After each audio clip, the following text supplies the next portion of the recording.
Tayo! Churut! Yan. Kumakain ako dahil once a day lang. Umaga lang. The rest hindi na ako kumakain. Ano na lang, paunti-unti. Kasi nga dahil, tumatabs na akes. May ano pala ako. Sabayan ko sa inyo. Kahapon sa post ko, may nagsisend sa akin ng Starla. Ito siya, si Daisy. Dai, thank you so much sa pa-Starla mo.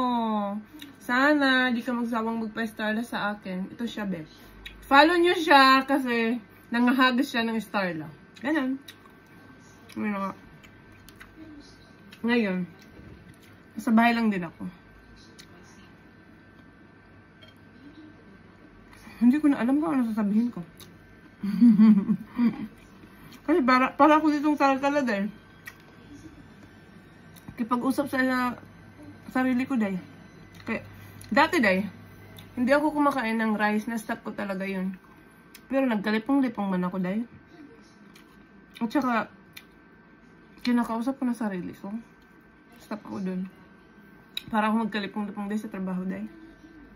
Kaya, kayo, pag nag-diet kayo, okay lang naman kumain ng rice. Kunti lang.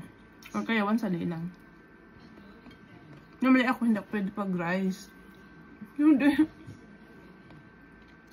Rice is light, ma'am. Dati trinay ko. Once a week.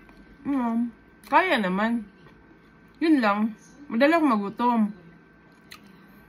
Dahil madali akong magutom, napaparami yung kain ko. Diba? Pareha lang din.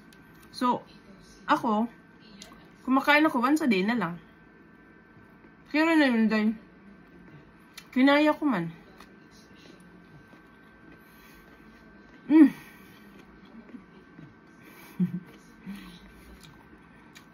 Day, huwag kayong kakain dahil pag hindi plakadong ganito.